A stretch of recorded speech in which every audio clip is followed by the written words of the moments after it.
Alors, voyons voir.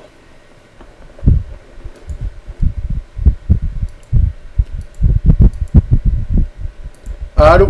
Ok, ça c'est bon, ça je coupe. Bonjour à tous, bienvenue sur vidéobourse.fr pour le live de ce lundi 15 juillet 2013. Je me laisse OK au niveau du soin de l'image, je me connecte au Mumble et on va commencer l'émission tout de suite. Merci Phil d'avoir confirmé que c'était OK au niveau du son et de l'image. Actuellement on a deux positions en cours. Une vente avec 4 micro-lots, donc 40 centimes du point. Il ne reste plus qu'un tiers de la position initiale sur le CAC 40 et il reste la position sur le dollar yen. Les deux sont négatifs pour l'instant. Alors voyons voir ce qu'il s'est passé. Salut sur Mumble. Alors est-ce qu'on a bien la webcam? Non, on va la mettre là. Salut, salut. Ça va?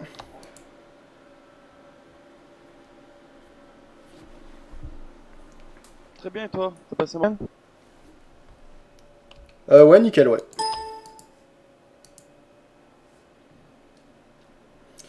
Bon, je découvre un peu ce qui se passait sur le marché. Là, on est monté du côté du CAC. Écoute, on est monté un petit peu, on est redescendu dans une espèce de petit range. Y a pas grand chose sur les indices là. Ok. T'as tradé toi aujourd'hui? Moi j'ai fait que de l'euro-yen aujourd'hui. J'ai rien trouvé d'autre d'intéressant. D'accord, ça a bien bougé du côté de l'euro-yen? Ça a monté? J'ai scalpé une sortie de triangle, pour ma part. Voilà, j'ai pris 6-7 points, puis c'est tout. D'accord, ouais, un court terme quoi. Ah ouais. Tu vas comprendre si tu regardes l'euro-yen. Je sais pas si tu le regardes. Ouais, j'ai sous les yeux là. Donc, on a eu une petite impulsion à un moment assez forte. Il y a eu de la news, non? Ah non, c'était il y a quelques Même minutes. pas, c'était... Ouais. Non, Je sais pas c'était de quand quoi ça que c'est t'as dû. pris? C'était cet après-midi? C'était ce matin l'euro-yen, je crois. Attends. C'était 14h10, pardon, t'as raison. Je suis resté 1 minute sorti 14h11. Et t'as shorté? Non, non, j'ai acheté. Ah oui, d'accord, ok, en pleine impulsion. Donc, t'as attendu qu'il y ait un gros mouvement d'impulsion, tu l'as suivi quoi, tout simplement. Ben ouais, c'est apparemment la sortie triangle était un beau point d'accélération. J'ai mis un OC, un ordre conditionnel ici, et puis j'ai été pris, puis je suis sorti pratiquement tout de suite. D'accord, ok. Très bien. C'était ton seul trade du jour? Ouais, c'est le seul. Ok, là t'as vu, il y a 2 minutes, là on a eu une belle impulsion haussière de nouveau, ça t'a pas intéressé? Non, parce qu'après je surveille plus. Alors, je pense que là, faut voir la clôture de ce soir, mais apparemment on a des grosses décisions là sur le yen. Alors c'est pour ça que j'ai pas laissé courir une partie. Cette nuit, on a des décisions. Donc je pense que c'est quand même un signal d'achat fort, hein, cette sortie de triangle long terme, mais bon, on verra par la suite. D'accord. Et sinon, il y a Barchforin qui est là. Salut Barchforin, est-ce que tu nous entends? Est-ce que tu discutes ou pas du tout?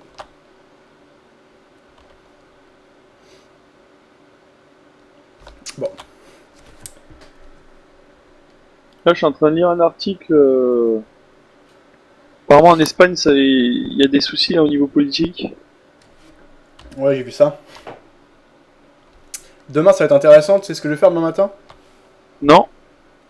Je vais voir la police financière par rapport à des témoignages qu'il y a sur mon forum, etc. Ils ont besoin d'un peu plus d'informations. Donc ça va être vraiment intéressant à mon avis. Je vais pouvoir poser pas mal de questions, etc. Donc Ah bah oui, c'est super intéressant. ouais, c'est une bonne occasion.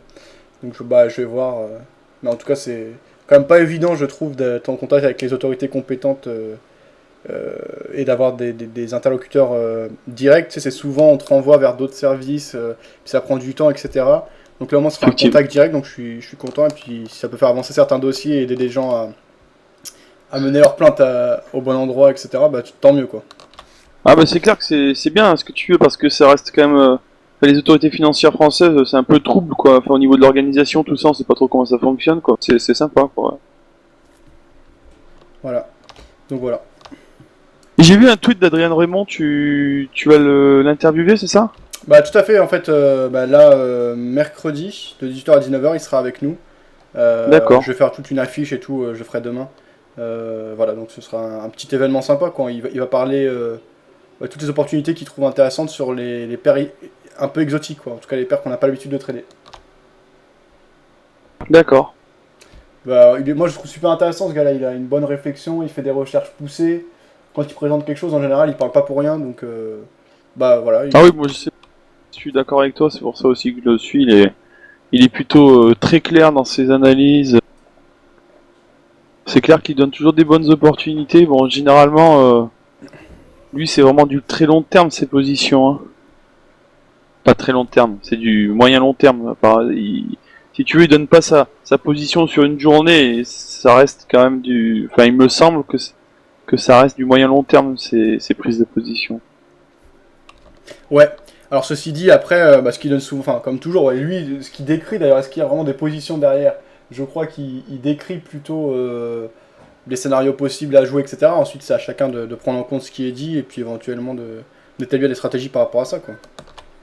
Bah oui, tout à fait.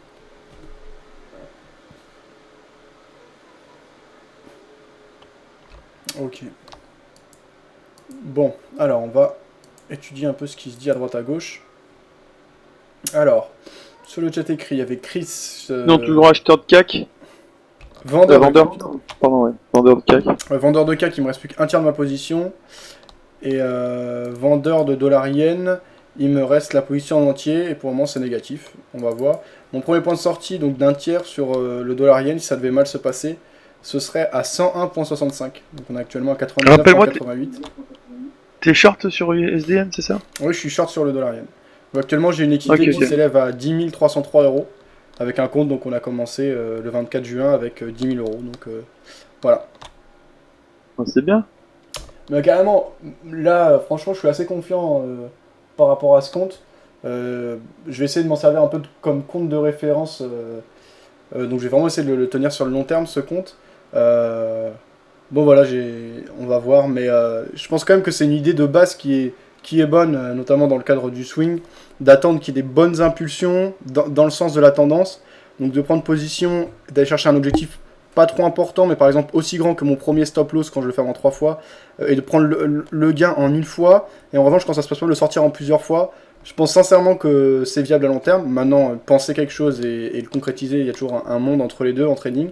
Donc on va voir ce que ça donne, mais ça me semble tout à fait cohérent en termes de probabilité et de money management. Donc on verra, maintenant on reste à le prouver sur plusieurs mois, plusieurs années. Tout à fait. C'est le plus dur.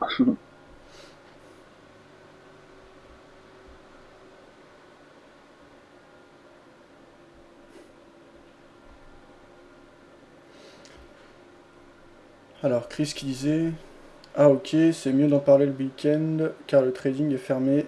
Live trading en 38 minutes, 19 minutes. J'espère que ça, on va avoir droit à un scoop. Qu'est-ce qui est? C'est un lien vers ABC Bourse, un dossier sur le trading contre le poker, comparaison des deux jeux.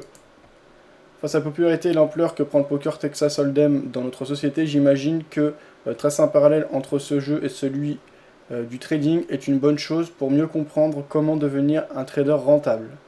L'entrée en la matière est simple car la majorité d'entre vous connaissent déjà les règles de ce jeu. Pour faire simple, imaginez que votre système soit gagnant en poker, soit n'entrez dans une partie que lorsque vous êtes en possession d'une paire d'as. Cela amène votre chance de réussite pré-flop à 82%. Bon, bref, voilà des comparaisons. Donc vous pouvez lire ça en cliquant sur le lien partagé par Chris, donc Turf Pro, sur le chat écrit. Matt qui disait énorme le lien, merci. Un cadeau encore. Chris, c'est l'abbé Pierre, elle nous trouvait des liens sortis nulle part, c'est fou. Voilà. Son ok. Matt qui rigolait. Ok, parfait. Alors, on va enchaîner. Donc moi, j'ai décrit ce qui se passe. Donc je suis pas sur mes deux positions. On a tout planifié, tout est en place. Donc là, on voit qu'on a eu sur le dollar yen un beau retour des acheteurs ce jour. Là, on a une nombre conséquente qui s'est mis en place, ce qui veut dire que les acheteurs ont un peu de mal à concrètement reprendre en main le marché. S'ils doivent le reprendre, amen, j'ai envie de dire... enfin, pardon, je sais pas si c'est le bon terme, mais je voulais dire soit, c'est la vie, c'est comme ça, on ne peut pas contrôler le marché. Moi, là où j'ai eu de l'impact et où j'ai eu mon libre arbitre, c'était au moment de la prise de décision et des prises de sortie. Mes prises de sortie, elles sont déjà planifiées, je sais exactement quand sortir. Ma prise de position à la vente s'est faite sur des impulsions assez fortes à la vente, ici. Donc pour moi, tout a été respecté, et maintenant je laisse faire le marché. Peu importe que le trade soit gagnant ou perdant, bien sûr s'il gagne, bah, c'est important, etc. Mais je veux dire, moi, par rapport à moi, mon travail est fait, je ne peux pas faire mieux que ça. Maintenant que je gagne ou que je perde, ça ne va pas dépendre de mon travail.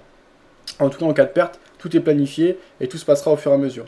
Si je gagne, par contre, j'aurai un libre arbitre encore une fois parce que je vais sortir quand le mouvement sera ralenti. Donc après, c'est à moi de dire, voilà, là je sens qu'il n'y a plus de mouvement, plus de momentum, donc je préfère sortir du marché. Voilà, voilà, donc pour décrire. Donc actuellement 133 euros de perte en cours, ce qui nous laisse 10 300 euros d'équité, donc tout de même un profit de 3%. Et pour le moment, on sous-performe le CAC qui est bien monté ces derniers temps. Ok, alors on va aller, déjà regarder ce qui se dit un peu sur le chat. Il y avait Bargin qui disait, Bars Foreign, pardon, qui disait des avis sur les marchés américains. Aïe, c'est chaud pour moi alors. C'est quoi tes positions exactes? J'ai vendu le S&P à 1673 en long terme. Barge Foreign, là je vais te dire moi ce que je pense du marché américain.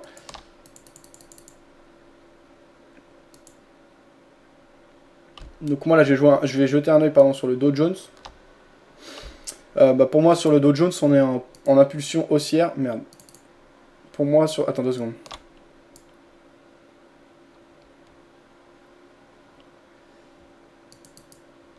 Ok. Ouais, donc pour moi sur le Dow Jones on est en impulsion haussière. On est sous des précédents plus hauts. Donc pour moi prendre position à la vente maintenant c'est pas du tout cohérent parce que on est en impulsion haussière, donc c'est vraiment aller contre une tendance qui pour moi n'est pas remise en question et n'est pas ne serait-ce qu'affaiblie. Donc je me risquerai pas à prendre position à la vente. Prendre position à l'achat pour moi c'est trop tôt puisqu'on est en dessous de précédents plus hauts qui peuvent constituer une zone de résistance et que beaucoup de gens voient.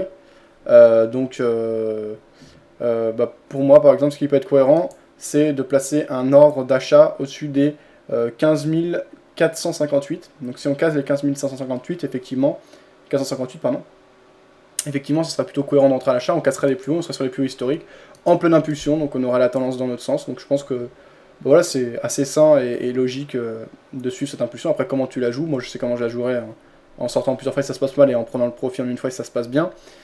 En revanche, si on a une belle bougie de baisse au cours actuel, enfin à partir de ces niveaux, sans casser donc les précédents plus hauts, pourquoi pas shorter, ce qui permettrait de mettre son stop au-dessus des précédents plus hauts. Et à ce moment-là, d'avoir un ratio gain-perte important, puisqu'on pourrait par exemple parier sur un ralliement des précédents plus bas qu'on a marqué le 24 juin.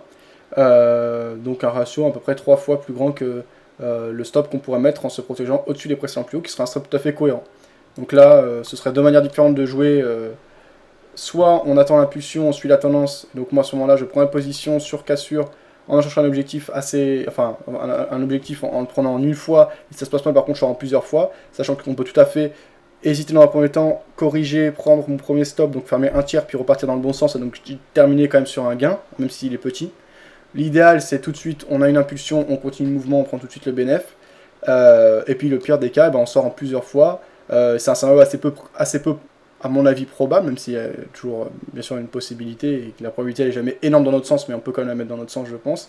Il faudrait qu'on casse les pressions plus haut, et tout de suite on corrige. Donc là, c'est quand même pas un comportement naturel du marché. En général, c'est rare que tout le monde veuille la même chose, et puis que direct, dès qu'on a cassé un seuil important, plus personne ne veuille de ce produit, si on fait la comparaison par rapport au comportement sur un marché qui serait réel en fait. Si on prend position à la baisse, c'est contre-tendance. Je suis moins à l'aise dans les positions contre-tendance, mais c'est cohérent de le jouer puisque on a le ratio largement dans notre sens et des seuils cohérents à jouer. Donc voilà ce que j'en pense. Après, j'ai pas regardé spécifiquement. Toi, c'est le S&P que tu regardes, mais je suppose que les scénarios sont quasiment les mêmes, c'est ça? Après, je vois que tu mets d'accord, merci, je pense modifier mes positions. Je te dis pas du tout ça pour que tu modifies tes positions, hein, parce que faut pas te laisser influencer, en tout cas surtout par moi, parce que j'ai pas du tout de licence ou quoi que ce soit, donc je te dis ça qu'à titre indicatif. Hein. C'est mon point de vue, c'est ma manière de faire. Après, bien sûr, chacun est tout à fait indépendant et de toute façon, chacun a sa vision, c'est ce qui fait le marché aussi. Alors, on va aller du côté de Romandie, voir quelles ont été les news. Alors, le pétrole, on est toujours assez haut. Ça se calme, hein. On stagne là depuis 4 jours maintenant, 4 séances dans la même zone. Bon, avant d'aller voir le pétrole, on va quand même regarder ce qui se passait sur les marchés actions. Et je vous lis la dépêche publiée par romandie.com, je vous laisse le lien. Romandie, site d'information très intéressant, je vous le conseille. On parlait là du Dow Jones, Alex, mais Foreign, je sais pas quoi, enfin, attends 2 secondes, je vais te citer son pseudo précis, Bark Foreign, sur le chat audio Mumble, qui parle par écrit, ce qui est paradoxal, lui parlait du S&P et me demandait mon avis, mais également celui de Pedro, sur les marchés américains. Moi je regarde pas le S&P, je regardais le Dow Jones, donc je vais donner mon avis sur le Dow Jones. Donc voilà. Mais à mon avis, c'est à peu près la même chose. Ok. Bourse Paris termine en hausse de 0,61%, soutenue par la croissance chinoise. La bourse de Paris a terminé en hausse lundi, plus 0,61%, soutenue tout au long de la séance par une croissance chinoise conforme aux attentes, ignorant l'abaissement de la note française par Fitch et un indicateur décevant aux États-Unis. L'indice CAC 40 a pris 23,49 points à 3878,58 points dans un volume d'échange très faible de 1,6 milliard d'euros. Vendredi, il avait perdu 0,36%. Principal soutien de la place parisienne, la croissance de l'économie chinoise dont le ralentissement à 7,5% au deuxième trimestre 2013 contre 7,7% au premier est confirmé mais reste dans les perspectives déjà anticipées par les analystes. Cela valide un ralentissement modéré de la croissance chinoise alors que certains craignaient un ralentissement beaucoup plus fort, a estimé Renaud Muraille, gérant à Barclays Bourse. La croissance chinoise n'était pas aussi mauvaise que l'on pouvait le craindre, a également observé Ishaq Siddiqui, analyste à ETX Capital. L'optimisme n'a pas été entamé par la publication de ventes de détail aux États-Unis décevantes en juin. Ces ventes ont ralenti leur progression alors que les analystes s'attendaient à des chiffres plus dynamiques. En revanche, l'indice sur l'activité manufacturière de la région de New York en juillet a nettement dépassé les prévisions des analystes, s'établissant à 9,5% selon l'indice Empire State publié par la Banque centrale américaine. En attendant des chiffres nettement meilleurs sur les ventes de détail, a souligné M. Muraille, mais cela n'a pas été suffisant pour remettre en cause la tendance de hausse. La perte du triple A de la France, a annoncé vendredi soir par Fitch, n'a pas eu non plus d'impact. Il s'agissait de la dernière des 3 grandes agences à attribuer la meilleure note possible à la France, un non-événement selon M. Muraille.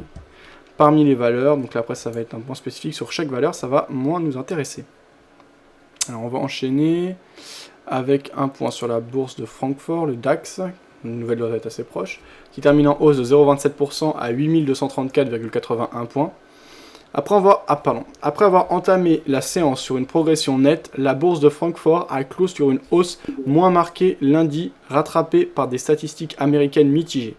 L'indice des 30 valeurs vedettes DAX a terminé en hausse de 0,27% à 8234,81 points.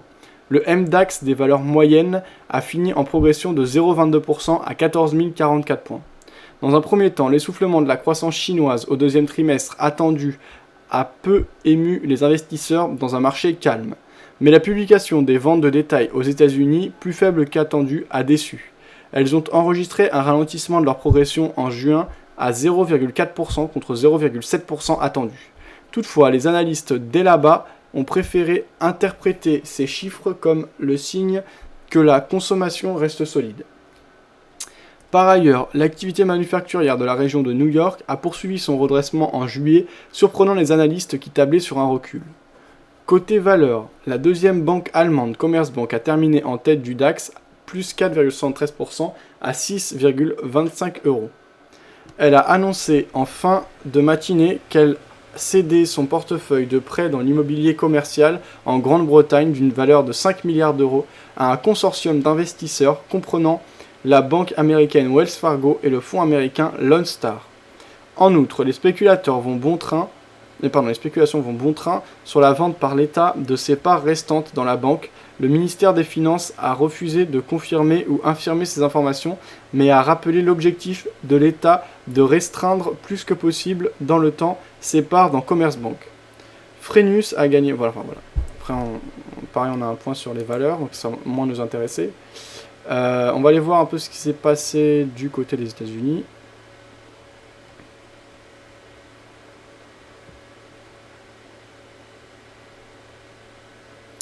La bourse de Wall Street. Alors, Wall Street autour de l'équilibre après des indicateurs mitigés. La bourse de New York, forte de nouveaux records historiques, hésitait autour de l'équilibre lundi dans la matinée, digérant des statistiques économiques en demi-teinte aux États-Unis et en Chine. Le Dow Jones grignotait 0,07%, mais le Nasdaq cédait 0,04%.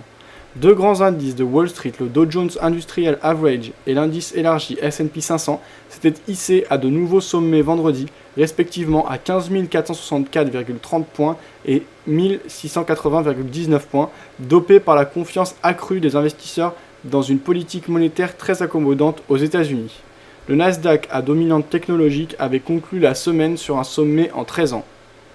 L'indice vedette Dow Jones avançait de 10,04 points à 15 474,70 points, tandis que le Nasdaq lâchait 1,40 points à 3 598,68 points. L'indice élargi, bref. Conformément aux attentes, le produit intérieur brut PIB du géant asiatique a vu sa croissance ralentir à 7,5% au deuxième trimestre contre 7,7% au premier, selon les statistiques publiées lundi. Cela atténue quelque peu les craintes d'un effondrement rapide de la croissance chinoise, tout en montrant un nouveau signe d'essoufflement de l'un des principaux moteurs de croissance des pays développés comme émergents, ont souligné les experts de Charles Schwab. Aux États-Unis, les ventes au détail, très suivies pour évaluer la vigueur de la consommation, ont déçu, montrant un ralentissement de leur progression en juin à 0,4% contre des attentes d'un plus grand dynamisme à 0,7%. En revanche, l'indice sur l'activité manufacturière de la région de New York lundi a nettement dépassé les prévisions des analystes, s'établissant à 9,5% selon l'indice Empire State publié par la Banque centrale américaine. Voilà ce qu'on pouvait lire. À propos des États-Unis, on va terminer par le pétrole. Les cours du pétrole hésitaient lundi en fin d'échange européen dans un marché partagé sur l'analyse des données économiques chinoises et américaines dévoilées lundi.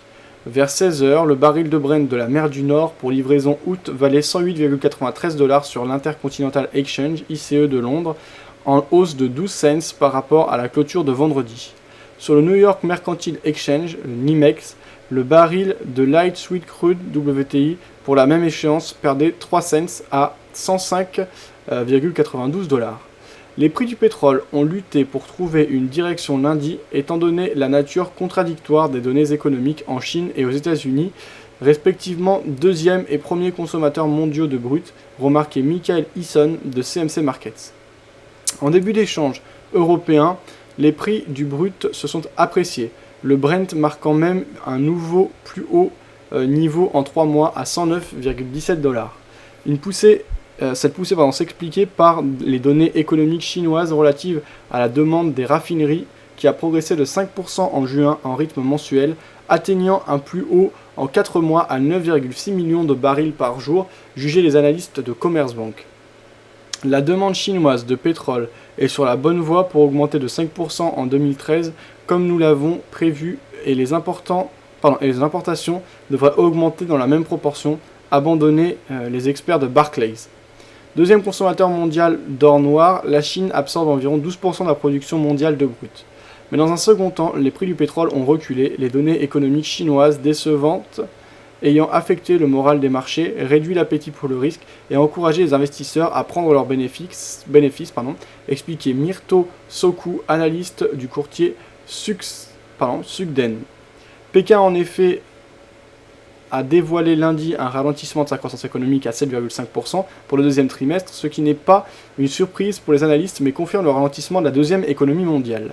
La production industrielle montre notamment des signes d'essoufflement, ayant augmenté de 8,9% en juin contre 9,2% en mai, selon le Bureau national des statistiques BNS. Les faibles données chinoises confirment les inquiétudes d'un ralentissement de l'économie chinoise, ce qui pourrait donner lieu à une baisse de la demande de pétrole au troisième trimestre, poursuivait Myrto Soku. Les opérateurs avaient également du mal à analyser les données économiques américaines publiées lundi.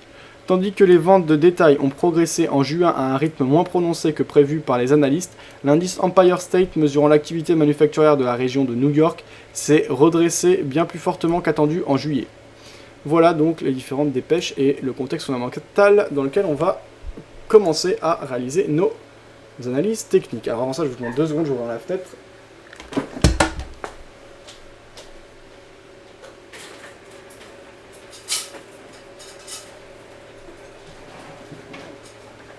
Ok. Alors, on va commencer par les produits qui nous concernent, même si on les a vus rapidement, on va voir plus en détail. Ici, le dollar-yen en graphique journalier. On est sur une dynamique de fond très clairement haussière, gros relâchement, 38.2. On rappelle que cette grosse dynamique haussière a été impulsée par la politique monétaire de la Banque centrale du Japon de dévaluation du yen. Donc ensuite, forte correction, reprise en vente du marché par les acheteurs, retest de l'ancien support oblique haussier, tracé en noir. On hésite dans cette zone, beau retour des vendeurs, c'est à ce moment-là que je prends position à la vente. Actuellement, les acheteurs reviennent légèrement, donc bon, j'ai toujours assez confiance dans mon scénario. L'impulsion est un peu remise en question, mais il n'y a pas de tendance franche, donc pour le moment, on hésite dans cette zone sur le dollar yen. Pas grand chose de plus à signaler. Si on devait rentrer maintenant, ce serait pas intéressant, il n'y aurait pas grand chose à faire, et pas de vrais critères d'entrée. Sur le câble, ici donc GBP USD, ici en graphique journalier, on a une dynamique de fond qui était baissière, des acheteurs qui sont revenus, les vendeurs sont revenus fortement, on a retesté les précédents plus bas. Là les acheteurs reviennent tester l'ancien support oblique haussier, qui peut jouer désormais un rôle de résistance. Donc on va voir si les vendeurs reviennent. L'euro-dollar. Alors sur l'euro-dollar, on a ici en graphique journalier une dynamique de fond. Qu'est-ce que c'est que ça? C'est tracé n'importe comment. Ah oui, non, d'accord. On a une dynamique de fond qui est hésitante avec un triangle. On a tenté de casser à la baisse le triangle, on est revenu. On est exactement dans la zone médiane. Vous voyez, tracé avec les deux lignes droites noires. Aucun argument pour l'euro-dollar. Pas de prise de position. Euro-yen, on va se mettre en journalier. Voilà, euro-yen qui est très haut. On est dans une phase d'hésitation et de consolidation après une dynamique de fond fortement haussière, toujours en lice et liée à la politique monétaire de la Banque du Japon. Pas grand chose à signaler hein, pour moi sur ce dollar yen. On est dans une zone d'hésitation, donc pas de raison de prendre position. L'or sur lequel on avait réalisé un beau bénéfice avec l'ouverture du compte. On est toujours proche de la zone de résistance oblique baissière tracée en bleu sur mon graphique. On reteste une ancienne, mais pas tout à fait non plus, mais on est proche d'une ancienne zone de support horizontale qui est à 1311, on est actuellement à 1284, qui correspond également au 23,6%. En fait, je dis n'importe quoi, pardon, attendez, je vais me taire, je vais mieux analyser. Qu'est-ce que c'est que ces zones-là? Elles m'énervent déjà, ces zones, je vais les supprimer. Voilà. Ok, et là je vais vous refaire l'analyse. On est proche et quasiment en contact avec la zone de résistance oblique baissière. On a donc des vendeurs qui avaient pris en main le marché assez fortement. Désormais, on a une petite phase de correction. On est toujours sous 23,6% de retracement de la dynamique baissière qu'on a observée depuis le 4 octobre 2012. Donc on ne peut pas parler de phase de correction, mais de simple consolidation. Et la dominante est toujours clairement vendeuse, donc je solliciterai davantage les positions à la vente. On a 1324 comme ancien support horizontal qui pourrait jouer un rôle de résistance. Mais avant ça, donc on a cette résistance oblique baissière qui pour moi tient bon. Donc là, pour moi, c'est trop tôt pour prendre position, mais si on a une belle bougie de baisse, on peut avoir une très belle opportunité de prendre position à la vente, puisqu'on serait dans le sens d'une dynamique de fond clairement établie, retest d'une zone de résistance, donc prise de position sur phase de repli, donc à bon compte. On peut se protéger de manière assez souple, de manière justement assez serrée, donc au-dessus des précédents plus hauts qu'on vient de marquer il y a quelques jours, et également au-dessus de la résistance oblique baissière.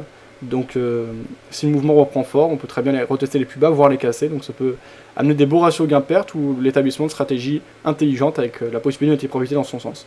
Donc sur l'or, je privilégierais des prises de position à la vente, mais pas tout de suite. J'attendrai que les vendeurs montrent qu'ils sont capables et qu'ils veulent reprendre dans ce marché, ce qui n'est pas le cas pour le moment. Pour le moment, on hésite au contact de cette zone de résistance, donc tout reste à faire. Voilà. Alors quelques réactions sur le chat écrit. Tunsnut qui disait bonjour Fab, bonjour à tous, premier live pour moi. Bienvenue à toi, si tu as des questions, des avis, des commentaires, n'hésite pas à les poster. Et avis à tous, hein, si vous avez des graphiques, à nous échanger, des prises de position. Si vous voulez débattre et réagir à ce que je dis, n'hésitez pas, par écrit, sur le chat écrit en bleu en dessous du cadre de diffusion de l'émission, ou donc sur lequel je fais le point régulièrement. ou via le chat audio Mumble. Vous avez le lien en haut à droite du cadre de diffusion de l'émission. Tout est expliqué sur le forum pour télécharger ce logiciel gratuit et participer par audio, discuter avec les autres traders. Tout à l'heure, on m'avait entendu parler avec Pedro, des fois je parle avec d'autres gens aussi. Voilà, donc n'hésitez pas à nous rejoindre par audio, c'est quand même la manière la plus simple et la plus souple de participer. Tiens, je vois qu'il y a Mips qui nous a rejoint. Salut à toi Mips qui est là également parfois sur le chat audio. N'hésite pas à venir discuter si tu as des choses à dire Mips. Alors on enchaîne, 18h34, avec donc le CAC 40 ici en graphique journalier. Eh bien, on a une dynamique de fond qui est baissière. Ici, désormais, on retrace plus de 61,8, donc sa dynamique est plus que remise en question. Désormais, elle est invalidée. D'ailleurs, bon, on va la garder encore sur retracement, mais plus à titre indicatif. Donc là, désormais, on peut considérer qu'on n'est plus même à court terme, dans une impulsion baissière. On est bien dans une phase d'hésitation. Pour le moment, pas d'indication précise. On pourrait très bien partir sur un triangle derrière. On ne sait pas encore. Ou alors, les acheteurs peuvent reprendre en main le marché directement. On verra ce qu'il en est. Alors pour ma part sur le CAC, ceux qui ont suivi l'émission depuis un petit moment savent ce que j'ai fait. Ceux qui ne l'ont pas suivi, je vais vous expliquer. Donc ici on avait une grosse impulsion, phase de correction intéressante, la bougie de baisse, prise de position sur cette tentative de reprise en main du marché par les vendeurs. On voit que pendant un petit moment le mouvement a tenté de reprendre, puis les acheteurs sont revenus. J'ai fermé deux fois un tiers, donc il me reste, donc j'ai fermé 2 tiers au total. Il ne me reste plus qu'un tiers de ma position que je fermerai en cas de cassure des précédents plus hauts, qui est à 4051 points, sachant qu'on est actuellement à 3879 points. Mon objectif à la base était le ralliement des 3600 et un ralentissement dans cette zone, ou la cassure et la poursuite. C'est toujours ce que je dis, si c'est toujours possible. On verra ce qu'il en est. Donc voilà, donc pour ma part, moi, je suis vendeur sur le CAC. Pas de grosse conviction, et surtout si je devais prendre position maintenant, je ne prendrais absolument pas position sur le CAC. Pardon, ni à l'achat, pardon, ni à la vente, effectivement. Il n'y a plus de dynamique franche, il n'y a pas de mouvement clair. Tant qu'on est sous les précédents plus hauts, je ne me vois pas du tout acheter. Éventuellement profiter de points hauts et attendre des grosses phases de baisse, donc des figures comme des englements de baissière, des choses comme ça. Donc vraiment des fortes tentatives de représentation du marché par les vendeurs pour shorter à bon compte et en se protégeant sous les précédents plus hauts, donc on est assez serré pour viser des objectifs à la baisse. Voilà, donc pourquoi pas ce qui peut être fait. Je repartirai sur un biais acheteur si on casse les précédents plus hauts, donc on en est encore assez loin, donc pour le moment pas de décision si je vais prendre position maintenant, mais dans l'absolu je suis vendeur sur le CAC, il me reste plus qu'un tiers de ma position avec un stop placé sous les précédents plus hauts à 4060 points. Alors sur le chat écrit, il y avait Tusnut qui disait NZD gros potentiel baissier, sans doute comme la UD. Tu parles de NZD USD, Tusnut? On va aller jeter un coup d'œil tout à l'heure. Merci pour ta précision, et si tu veux préciser ton analyse, n'hésite pas. DAX, on va pas insister. Tiens, le VIX dont je parlais pas mal ces derniers temps, pour le moment continue à baisser, bon, toujours au-dessus des précédents plus bas. Moi toujours acheteur du VIX, VIX c'est pas un produit qui descend très bas, on est déjà à 14,5, donc soit on va chercher des nouveaux plus bas qu'on n'a pas marqué depuis des décennies, soit on corrige. Je pense qu'on a quand même plus de chances de corriger, c'est un peu comme ce que j'ai expliqué par rapport au dollar face au dollar hongkongais.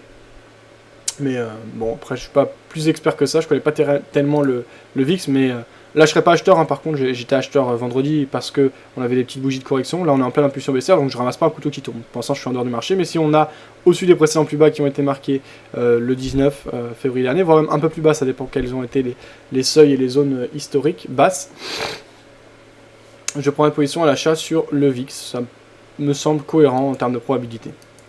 USD CHF, on est ici en graphe journalier, comme les autres jours, quasiment rien à signaler. Dynamique d'hésitation claire depuis le mois de décembre 2011.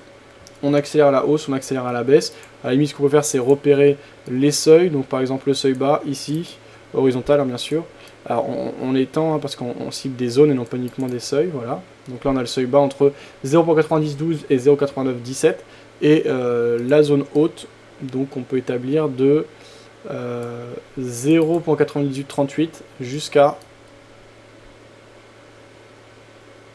0.9972. Donc actuellement on est à l'intérieur de cette zone de range, dans à peu près au milieu. Donc pour moi ça sert à rien de faire n'importe quoi.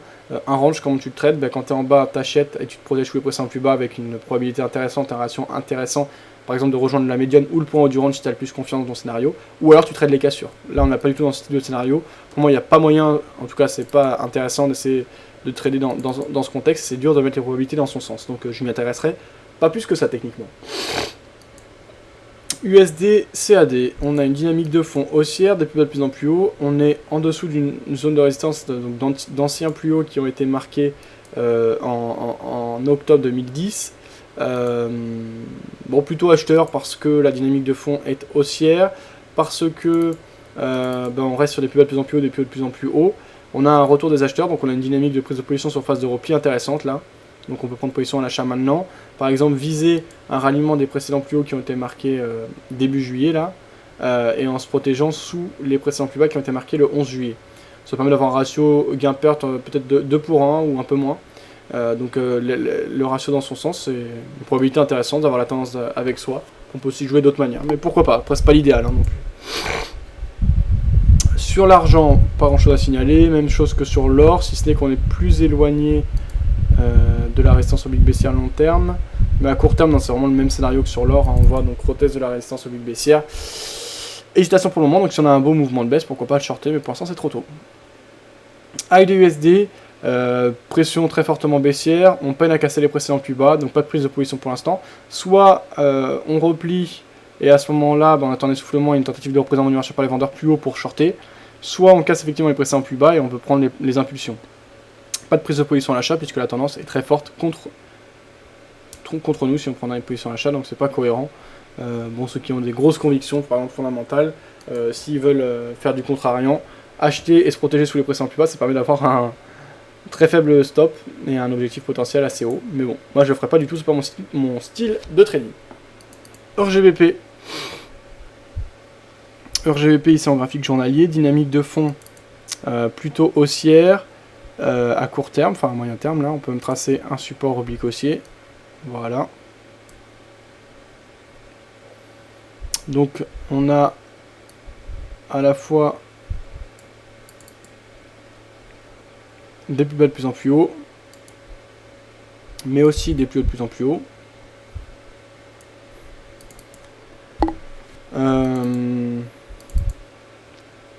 On hésite, on distribue là dans la zone de range depuis un petit moment maintenant. Ça fait depuis le 28 janvier. Voilà, pas grand chose de plus à signaler. Donc soit on a effectivement des acheteurs qui reprennent fermement en main le marché. À ce moment-là, il faudra casser les précédents plus haut pour que je reparte sur une dynamique haussière. Soit on a des vendeurs qui prennent en main le marché. À ce moment-là, j'attendrai la cassure du support oblique aussi. Actuellement, on n'est pas dans ce type de configuration. On est dans des zones qui ont déjà été pas mal distribuées, dans une zone de consolidation. Donc pour moi, ça ne m'intéresse pas plus que ça. L'euro face au franc suisse, bon moi comme j'ai dit, tant qu'on est au-dessus des 1.20 qui est le seuil protégé par la Banque Nationale Suisse, qui n'a absolument pas de mal à le protéger, vous pouvez revoir la vidéo de Philippe Lermier à ce sujet lors d'un des derniers salons, on peut racheter les différents points bas. Donc là par exemple, là dernièrement, voilà, il y avait par exemple la journée là, du 26 juin qui proposait un point d'entrée intéressant à l'achat. Pour les plus prudents, on pouvait attendre la journée du 27. Précédemment, enfin voilà quoi. Là aujourd'hui, pourquoi pas acheter? C'est pas l'idéal, hein, c'est pas un vrai point bas parce qu'on vient d'en marquer un plus bas. Mais voilà, je serais plutôt acheteur quoi qu'il arrive sur l'euro franc suisse. C'est intéressant à jouer. Maintenant, il faut se donner les moyens de le faire. Peut-être pas rentrer tout d'un coup sur les cours actuels notamment. Peut-être attendre, par exemple, prendre un tiers de sa position maintenant. Si on la gagne tout de suite, tant mieux. On n'a pas risqué beaucoup et puis on a pris un petit bénéfice, donc c'est sympa. Et en revanche, si ça se passe mal, on peut reprendre par exemple à 1.22 et en reprendre encore une fois à 1.20. Toujours là quand même stop loss. Ça ne me dérange pas de faire de la moyenne à la baisse si c'est prévu dès le départ et que ça c'est inscrit dans le cadre d'une stratégie et d'une réflexion. Ce qui est dérangeant à la moyenne à la baisse pour moi, c'est quand tu moyennes parce que tu n'acceptes pas la perte, donc parce que c'était pas prévu. En revanche, si tu as un scénario clairement établi, que tu sais combien tu risques, combien tu vas aller chercher et que tu l'acceptes, pour moi c'est pas du tout malsain ou incohérent ou mauvais de moyenner à la baisse. Hein. Voilà, donc on peut très bien établir ce type de stratégie. Hein, c'est-à-dire soit tu gagnes tout de suite, tu gagnes peu mais tu as risqué peu, puis tu peux consacrer le reste de ton équité à d'autres produits, soit tu dois moyenner et à ce moment-là, si ça se passe mal, tu sais combien tu perds dès le début, tu as calculé, et par contre tu as plus de chances que ça se passe bien. Et tu es au-dessus d'un seuil qui est protégé par la Banque Nationale Suisse, ce qui n'est pas rien. Voilà, même si peut-être qu'un jour, et sans doute qu'un jour, il craquera. Alors, ça on avait vu, puisqu'il disait j'ai fait une position sympa ce matin, voir le chat Mumble pour le détail. Ok Mips, je vais regarder ça. Pourquoi tu partages pas sur le chat écrit directement? Donc Mips qui disait sur le chat Mumble, open close symbole, TP1. Donc c'est une position sur l'euro-dollar. Alors je comprends pas tout ce que tu mets parce que c'est pas bien présenté en fait comment tu l'as copié, mais c'est pas de ta faute, hein, c'est la manière dont c'est retranscrit. Parce que ça rentre pas. Ah oui d'accord, Le bah, est-ce que copier-coller tu peux ne fonctionne pas. nous expliquer? Ou est-ce qu'il y a le lien sur ton MyFixBook?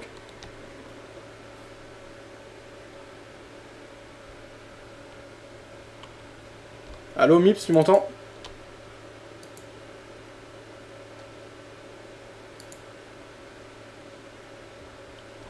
Mips, est-ce que tu m'entends? 2 secondes. Ok.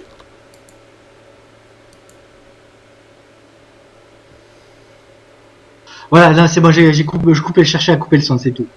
Donc normalement tu as mon lien MyFixBook pour plus de détails.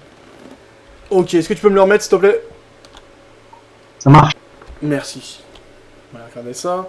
Alors, un petit mot avant que ça arrive. AUD GPY, un peu même scénario que sur AUD USD en moins prononcé quand même. Plus de résistance du côté du yen. Dynamique de fond clairement baissière. On tente d'accélérer la baisse sans casser les précédents plus bas. Donc à la limite pour l'instant, on a les acheteurs qui reviennent. Donc ceux qui sont contrariants, on peut acheter. Je vais les mettre sur le chat aussi.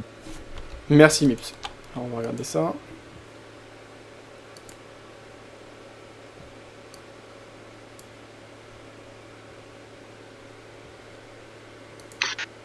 C'était une position d'achat. Hein.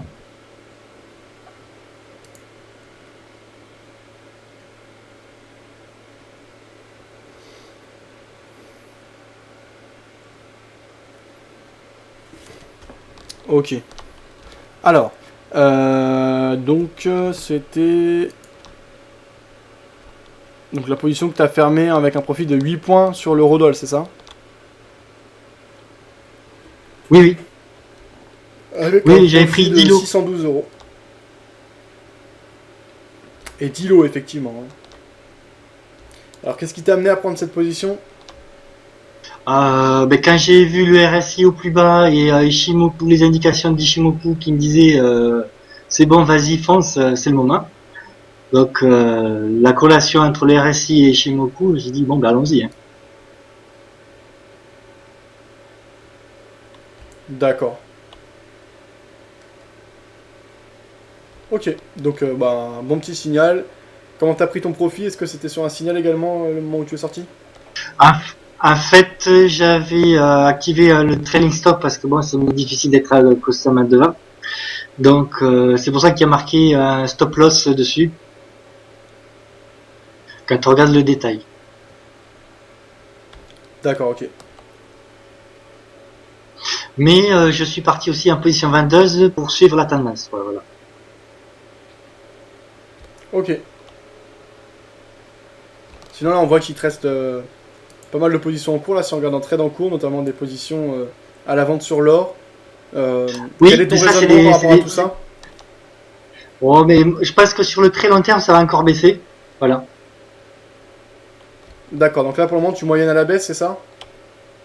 Pour l'instant, je garde l'œil, je vois, mais c'est assez constant malgré toutes les variations. D'accord. C'est assez stable. Mais si jamais l'or monte, du coup ça pourrait te mettre en difficulté assez rapidement. Oui. Est-ce que tu as Mais prévu bon, c'est un pas. échappatoire par rapport à ce scénario ou pas? Je suis en train déjà de combler un échappatoire. D'accord, Avec toutes les traites en position réussite depuis un bout de temps là, donc je comble mon futur trou. d'accord, ok. Bon, alors, ça c'était ok. Et moi j'ai fait mon petit bilan déjà à mi-mois et j'en suis à 4100 euros net brut de profit. Mais en net je dois être à 3000 et quelques. C'est-à-dire c'est quoi que tu considères brut et net? Sans les commissions, c'est ça? Non, non, c'est pas ça, c'est sans perte. Voilà. Parce que j'ai eu quelques petites pertes depuis le début du mois, quoi. Si on les cumule, bon, ça fait un peu le net, tout compris, quoi. Ok. Alors, donc voilà, ouais, je disais AUD et GPY, donc le dollar australien face au yen. Les contrariens peuvent acheter avec un stop loss assez serré et des objectifs avec des bons ratios gain-perte, 23.6 ou 38.2, ou le retour vers la résistance oblique baissière. En tout cas, dans l'immédiat, j'ai fait mon 2% du jour et de la semaine. D'accord, ok. Mais tu vas quand même continuer à trader? Disons que je vais arrêter pour aujourd'hui. D'accord, ouais, mais le reste de la semaine, tu vas continuer? Et, je continuerai demain matin. Voilà. Ok, très bien. Alors, ici c'était le Dow Jones, j'en ai déjà bien parlé tout à l'heure, vous pouvez voir ce que j'ai dit. Le pétrole est bien intéressant, l'impulsion haussière qu'on a eu ces derniers temps. Alors si on prend un plus long terme, moi j'ai pas beaucoup de recul sur le pétrole, on va aller le prendre sur autre part. Comment c'est TradingView? Ouais, je crois que c'est TradingView, le site qui fait des super graphiques. TradingView, ok, on va aller regarder le pétrole sur TradingView. On va regarder le VIX également, parce qu'à chaque fois je ne regarde pas avec...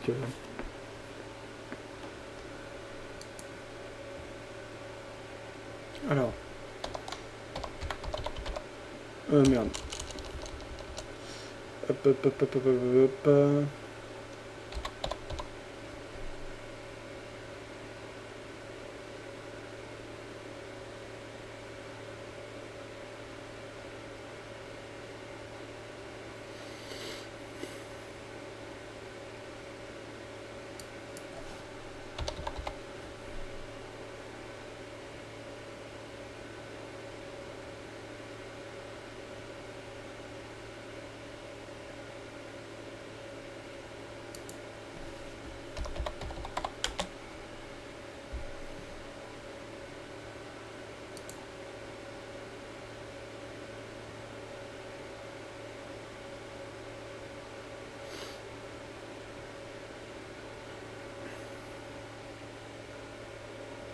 Bon alors, qu'est-ce qui se passe là?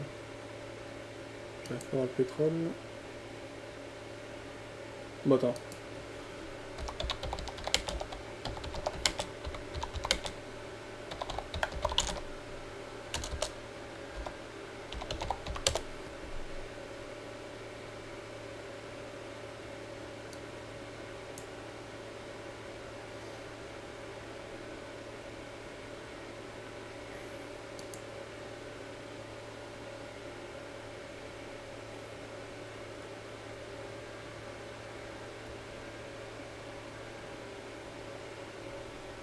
Pardon pour le temps, c'est jamais évident. Dès qu'on va regarder sur d'autres sites, à chaque fois ça fout 3 heures. Merci pour le site, du coup je connaissais pas. Voilà. Alors.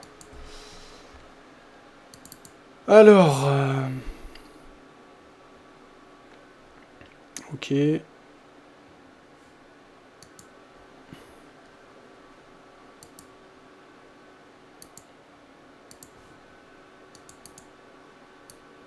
Ok. Donc le pétrole ici en journalier avec les volumes en bas. Qu'est-ce que l'on voit?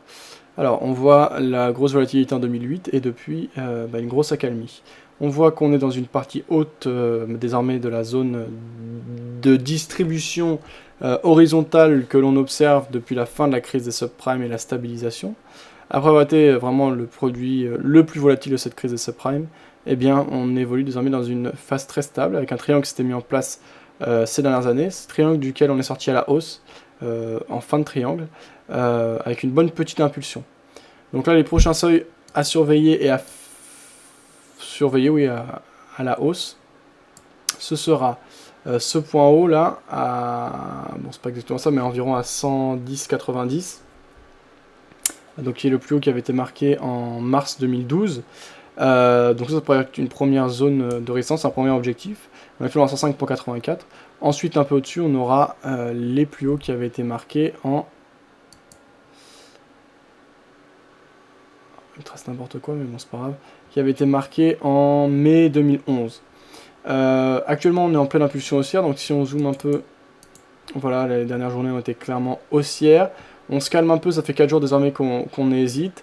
On est toujours en impulsion haussière, donc je privilégierai clairement les prises de position à l'achat. Comme j'ai dit, là, la première zone technique d'objectif, ce serait les 110 et quelques, quasiment 111, donc ce serait quand même 5 $ le baril de plus que les cours actuels. Les plus prudents, bon, moi j'achèterai pas maintenant non plus, hein, parce que on n'est plus en impulsion très forte, donc vous pouvez acheter ce jour-là, on n'est peut-être pas encore sorti, donc ce jour-là, ce jour-là, ce jour-là. Ce jour-là, même si actuellement on perdrait de l'argent, en tout cas c'était cohérent techniquement d'acheter en pleine impulsion. On n'est plus en pleine impulsion, donc on n'achète plus à l'achat dans ce cas de figure-là. Mais soit on attend la cassure des précédents plus haut et on reprend en impulsion, soit on attend une phase de correction, que le mouvement de correction s'essouffle et que les acheteurs commencent à reprendre en main le marché. À ce moment-là, on prend position sur phase de repli, dans le sens de la tendance, quand les acheteurs, donc la force dominante de l'impulsion initiale, commencent à reprendre en main le marché. Actuellement, ça n'est pas le cas. Pour le moment, je reste en dehors du marché avec un biais acheteur et je surveille des signaux plus clairs pour établir des scénarios. Voilà, techniquement, j'invente rien. De toute façon, vous avez vu en général, mon approche et ma lecture est très simple. Voilà. Alors, on va enchaîner, il est déjà 18h54, putain, avec USD-HKD qui est bien monté. C'est Phil qui doit en profiter. Bon, on n'est pas non plus sur des grosses phases d'accélération, mais on est tout de même sur de la hausse et on a plutôt corrigé à l'achat par rapport au plus bas qu'on a marqué il y a quelques jours, qui a permis à Phil de rentrer très bas sur ce produit qui est très proche de sa borne basse défendue depuis 30 ans par la banque centrale hongkongaise. Donc c'est toujours très bien, comme je disais tout à l'heure par rapport à l'euro franc suisse, d'acheter, ou en tout cas ça peut être vendre aussi, mais en tout cas de rentrer dans le sens d'une banque centrale juste au-dessus d'un seuil protégé. Hein, c'est quand même royal pour mettre les probabilités dans son sens que d'avoir une banque centrale derrière soi. Hein, c'est d'avoir un très très gros derrière soi. Bon, ben voilà, il faut se rappeler que nous on est petits, donc c'est quand même un vrai avantage, il ne faut pas le nier. Il faut en profiter. Peut-être que Raymond nous en parlera bien d'ailleurs mercredi soir. Alors ici, nous voyons l'AUD-CAD, de l'Australien face au dollar canadien. On avait bien cassé la zone de support la zone de support horizontale, donc les précédents plus bas la semaine dernière. Là, on reteste cette ancienne zone de support horizontale qui pourrait jouer désormais un rôle de résistance. On va voir ce qu'il en est. On privilégie les prises de position à la vente. Là, on reteste l'ancien support qui peut jouer un rôle de résistance. Les plus agressifs, les plus audacieux peuvent vendre dès maintenant. Moi, j'attends, je rentre toujours dans le sens du mouvement. Donc j'attends même une amorce de correction et une reprise en main même à très court terme des vendeurs, mais je rentre pas maintenant parce que là on est en phase de reprise acheteuse, donc j'attends que les vendeurs montrent qu'ils veulent reprendre en main le marché, donc au moins une amorce de phase de correction, ce qui n'est pas le cas actuellement, mais je privilégie et je suis toujours sur un biais vendeur sur ce produit. Alors tout à l'heure il y avait l'ami Tusnut qui nous avait parlé de du NZD-USD qu'on va aller regarder. Je vais regarder ce qui se met sur le chat écrit. Ça on avait vu. Mips qui disait j'ai une position sympa ce matin, ça on avait vu. Tusnut NZD-USD en weekly, et justement Tusnut qui nous partageait un graphique. Merci pour ton partage Tusnut. Voilà donc ce qui apparaissait. Donc on est quand même sur une zone ici en weekly d'hésitation. Il n'y a pas de dynamique franche, on est plutôt dans la partie basse. Mais on est plutôt basse mais médiane. Moi je verrai pas là en weekly en tout cas de signal clair, mais je vais regarder de plus près en journalier. Alors avant ça on va aller regarder ce qu'a à nous dire Phil. Donc, marché financier, Erdogan réunit ses ministres, la Banque centrale envisage une hausse des taux. Le Premier ministre turc Recep Tayyip Erdogan s'est réuni pendant 4 heures dimanche soir à Istanbul avec ses premiers ministres chargés de l'économie pour discuter des mesures de stimulation après la turbulence sur les marchés financiers locaux. Un communiqué publié en termes de la réunion par les services de presse de M. Erdogan a indiqué que la Banque centrale prendra avec détermination toutes les mesures nécessaires afin de minimiser les effets sur notre pays des fluctuations globales qui affectent les pays émergents. Cette réunion a été suivie d'effet lundi. Le président de la Banque centrale, Erdem Bassi, a laissé entendre dans un communiqué qu'il pourrait élever ses taux directeurs pour endiguer la perte de valeur de la livre turque au cours d'une prochaine réunion du comité de la politique monétaire le 23 juillet. Voilà, donc ça c'était une dépêche, merci pour le partage. Alors NZD-USD, je vais l'ouvrir.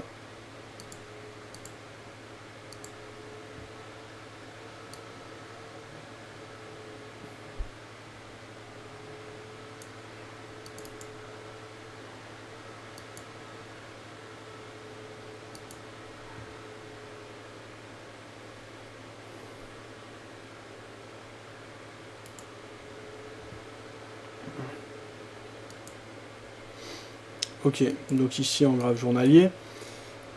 On va attendre que ça charge un peu. Alors, NZD-USD. Donc le contexte fondamental.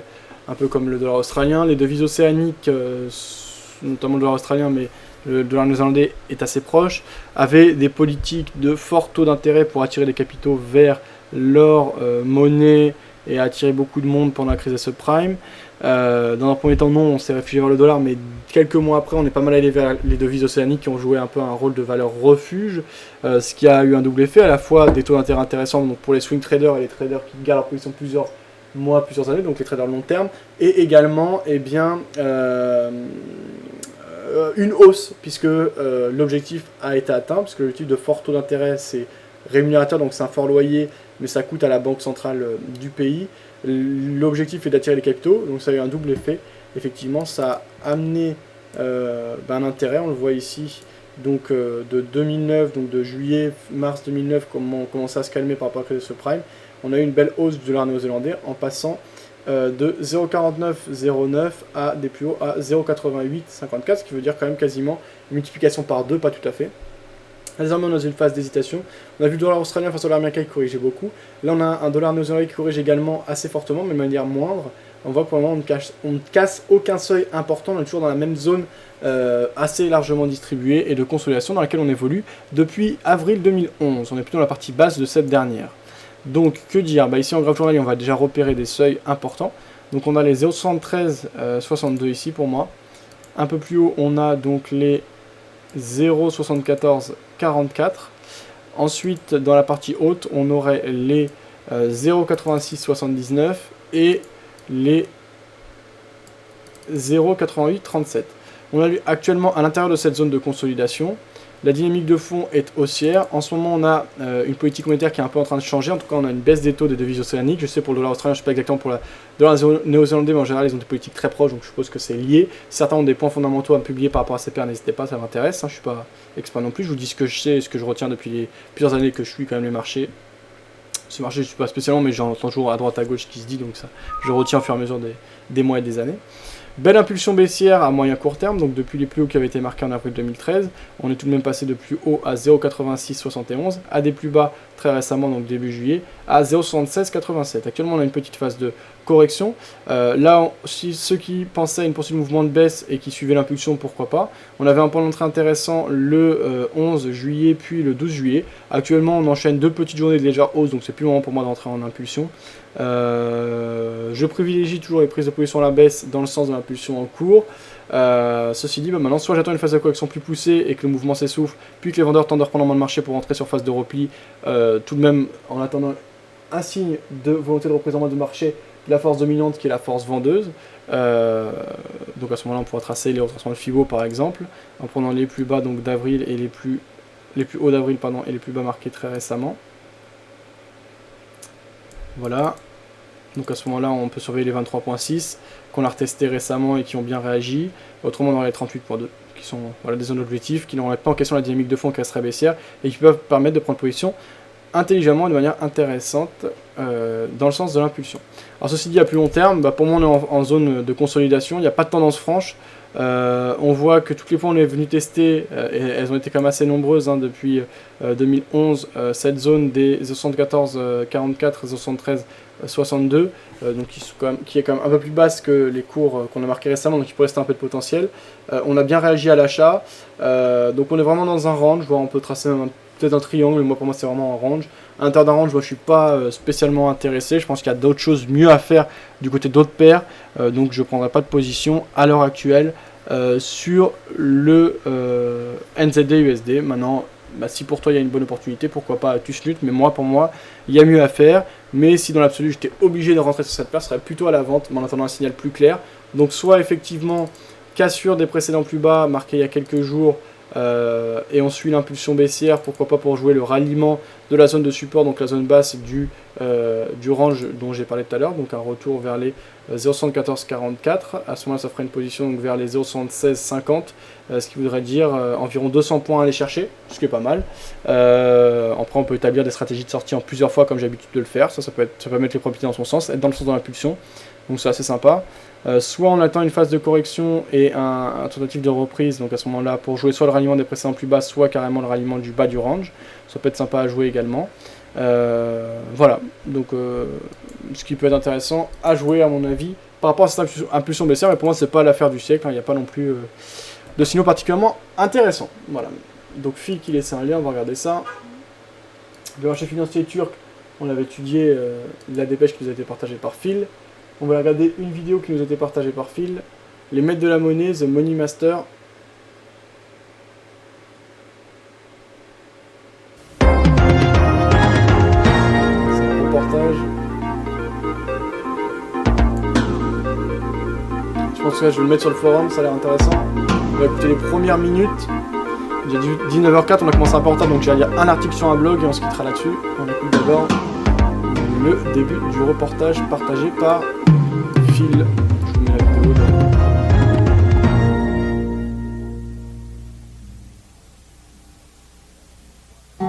What's going on in America today? Why are we over our heads in debt? Why can't the politicians bring debt under control? Why are so many people, often both parents now, working at low-paying, dead-end jobs and still making do with less? What's the future of the American economy and way of life? Why does the government tell us inflation is low when the buying power of our paychecks is declining at an alarming rate? Only a generation ago, bread was a quarter, and you could get a new car for $19.95. The problem is that since 1864, we've had a debt-based banking system. All our money is based on government debt. We cannot extinguish government debt without extinguishing our money supply. That's why talk of paying off the national debt without reforming our banking system is an impossibility. That's why the solution... Ok, donc c'est un reportage sur la dette américaine notamment, sous-titré en français, qui a l'air intéressant. En tout cas, Phil est quand même une source fiable en général quand il partage des choses, c'est pas pour rien. Donc je vais le regarder avec attention, je partagerai sur le forum, sauf si tu veux le faire, Phil, hein, n'hésite pas. Je citerai sinon que c'est toi qui m'a mis le lien. Eh bien, c'est intéressant en fait, puisque c'est quand même un reportage qui a plus de 15 ans, bientôt 20. Ce qui est intéressant, c'est de regarder en fait, puisque avec du recul, regarder ces reportages, on peut voir s'ils avaient raison, s'ils avaient une bonne vision des choses. Donc c'est un vrai intérêt, ça peut renforcer la crédibilité de certains intervenants, s'ils avaient une bonne vision de l'avenir, etc., pour savoir qui écoutait aujourd'hui. Voir ce qu'ils disaient à l'époque, comparer la situation de l'époque, donc c'est un vrai intérêt. Même si ce reportage date, il y en a des beaucoup plus récents sur la dette américaine, c'est un vrai intérêt de regarder des reportages plus anciens. Surtout que ça va être un reportage qui à l'époque était bien fait, donc ça devait être avec des intervenants sérieux, etc. Voilà, bien merci pour ce partage, Phil. Alors avant de se quitter, puisqu'on a fait le tour sur pas mal de produits, déjà je fais le petit bilan sur mes positions. Bah moi, il n'y a rien qui change, hein. Toujours vendeur avec un tiers de ma position sur le CAC, stop loss assez loin, il n'y a plus grand chose à espérer, de toute façon il n'y a plus beaucoup d'exposition sur cette paire. Pas de raison particulière d'être vendeur actuellement, mais je suis simplement le scénario de ma position par rapport à ma prise de position. USD Yen, belle hausse aujourd'hui, donc ça c'est mauvais pour nous. Mais on voit que les acheteurs ont du mal à revenir, on verra ce que ça donne. Toujours assez confiant, on a toujours la pleine position en cours. Donc voilà, pas de signal précis dans l'autre sens. Si je devais prendre position actuellement, j'attendrai, il n'y aura pas de position qui serait prise à la vente maintenant, donc il n'y a pas non plus des probabilités, une configuration idéale, mais ça c'est les marchés. Donc tout est géré de manière classique. Je vois pas de produits qui me sautent aux yeux, hein, vers lesquels je voudrais absolument aller ce jour. L'or peut être intéressante, le VIX peut proposer des choses intéressantes à l'achat si on ralentit, mais rien de concret aujourd'hui, quoi. Il n'y a pas un produit, voilà, c'est la grosse impulsion, c'est la folie, et je me dis ça, putain, je serais pas exposé sur autre chose, j'irai là-dessus direct. C'est pas le cas, c'est la vie, c'est les marchés, on peut pas avoir tous les jours des signaux, mais avec le nombre de produits qu'on surveille, il y a toujours des choses assez intéressantes. Je l'ai piqué sur le Facebook à De La Marche, disait Phil. Très bien, eh bien, merci. On enchaîne avec la lecture d'un article. Un samedi, j'étais chez Benoît Rousseau, donc propriétaire du blog de trading connu enlil.com. L'interview sera montée et disponible dans la semaine. Vous serez tenu informé. On va aller du côté du billet du trader.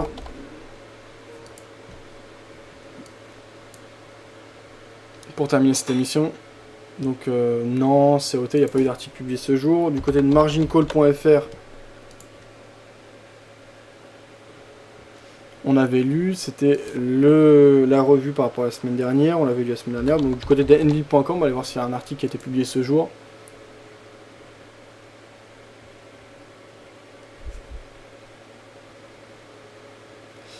Les statistiques économiques à suivre cette semaine.